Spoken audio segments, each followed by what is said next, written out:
គោរពនឹងជំរាបសួរពុកម៉ែបងប្អូនបាទនេះគឺជាវីដេអូថ្មីក្នុងចំណងវីដេអូចាស់បាទដែលរោត្រីបានធំជាងគេបាទលោតទៅដល់ជិត3គីឡូត្រីមួយនេះបងប្អូននៅក្នុងស្រះនៅជិតផ្ទះពូតែម្ដងហើយចាំមើលទៅទស្សនភាពដែលយើងទៅបងត្រីនោះតើវាល្អយ៉ាងណាសូមចូលរួមទស្សនាទាំងអស់គ្នាជាតែវឹងឡើយគឺពូគាត់បានយកសំណាញ់គាត់ដាក់4ហ៊ុនបាទ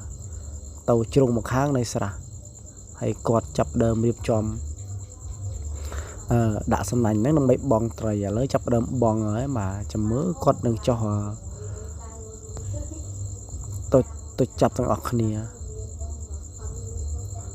ហើយ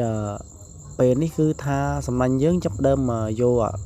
រោមើលអាកលែងដែលយើងត្រូវលើកមកហ្នឹងហើយដើម្បីឲ្យអ៊ំគាត់កាន់ហើយពូចាប់ដើមមកលូតចោះទៅក្នុងទឹកតែម្ដងហើយខ្ញុំក៏បានហែលតបដៅដែរ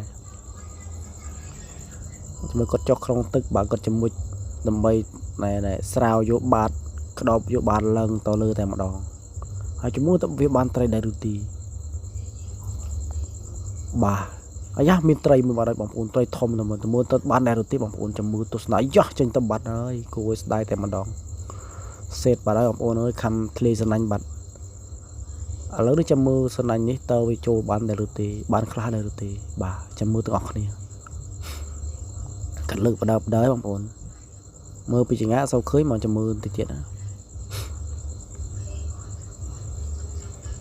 បាទចាំមើលក្តោបជើងមួយបងប្អូនក្តោបមួយ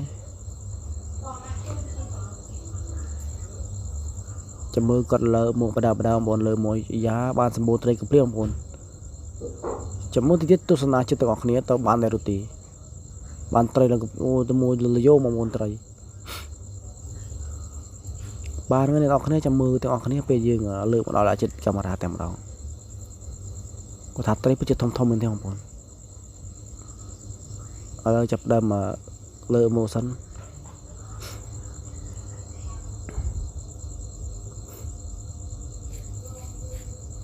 អូខេលើមួយបងប្អូនចាំមើលទស្សនាទាំងអស់គ្នានៅចិត្តកាមេរ៉ាឲ្យក្មួយកាន់នេះគាត់កាន់ល្មិចទេអាញ៉ៃពេញហ្នឹងហើយអូខេឥឡូវនោះបានមួយបងប្អូននោះត្រីប៉ុណ្ណាណៃមួយជិត3គីឡូអាតែរស់នេះអានេះមានត្រីស្ពិនបងប្អូនហៅតែរស់នៅមកខាងមិញអានោះផ្ទក់ទូចមួយបងប្អូននេះគេមិនហៅត្រីឆ្ដោតអីទេអានេះហៅត្រីរស់បងប្អូនទម្ងន់វាជិត3គីឡូបងប្អូនធំមែនទេបងប្អូនបាទក៏សូមអរគុណដល់ពុកម៉ែបងប្អូនដែលបានចូលរួមទស្សនាដែរបងប្អូនកុំភ្លេចជួយ share វីដេអូម្នាក់មួយផងកុំភ្លេចជួយ like page និង follow page របស់ខ្ញុំផងបងប្អូន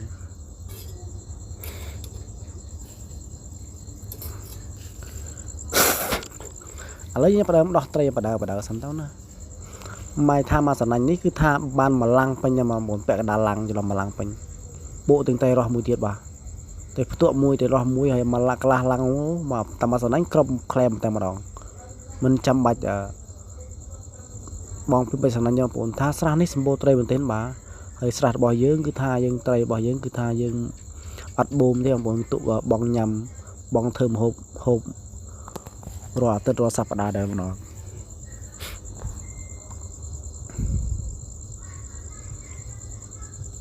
ហើយសម្បូរជាងគេគឺថាត្រីកំភ្លៀងបងប្អូនត្រីកំភ្លៀងយើងយកទៅដើម្បីធ្វើប្រហុកឬក៏ជៀនពេលព្រឹកបានតែប៉ុន្តែយើងធ្វើប្រហុកវិញនឹងតែអេមតែម្ដងធ្វើប្រហុក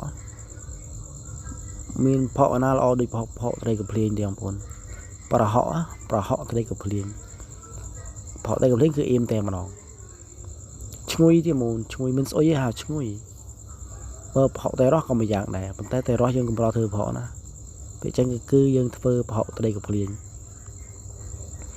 បាទនឹងហើយអ្នកទាំងអស់គ្នាកុំភ្លេចជួយ share និង follow page របស់ខ្ញុំម្នាក់មួយផងដើម្បីឲ្យខ្ញុំធ្វើវីដេអូថ្មីទៀតដើម្បីផុសចែកជូនបងប្អូនចូលរួមទស្សនាបាទអរគុណច្រើនសម្រាប់ការចូលរួមទស្សនាមួយសម្លាញ់នេះគឺថាបានកន្លះឡើងប៉ុណ្្នឹងហើយបងប្អូនបូកតែរស់មួយហើយនឹងតែទក់មួយទៀតអូកាមេរ៉ាតនេះដល់ហើយអញញ៉ៃដល់ហើយកាន់កាមេរ៉ាបាទសូមអធិស្ឋានផងសម្រាប់អ្នកថតវីដេអូគាត់ថាថតមិនបានល្អច្បាស់ដូចយើងថតកាន់ខ្លួនឯងទេបាទគឺថាកាមេរ៉ាទុកឲ្យក្មួយកាន់ហើយយើងអាឡ័យទៅចាប់ត្រីវីដេអូនេះដែរក៏ផ្សាយជូនដល់អ្នកដែលចូលចិត្តរកត្រីបាទបងត្រីជាដើមហ្នឹង បើមានកន្លែងណាបងត្រីល្អៗប្រាប់ខ្ញុំផងបាទយើងនឹងទៅរោទាំងអស់គ្នាបាទអរគុណអ្នកដែលចូលរួមទស្សនាកុំភ្លេចជួយ share វីដេអូម្នាក់មួយផងជាពិសេសគឺ follow page និង like page បាទហើយ page របស់ខ្ញុំនេះមួយឆ្នាំចឹងហើយអត់ទាន់បាន 1k view ទេអត់ទាន់បាន 1k follower ទេបងប្អូនសូមអ្នកនរគ្នាជួយដើម្បីឲ្យបាន follower 1k ផងតាមពិត follower ខ្ញុំគឺថាយក 5k ទៅ 600k តែវា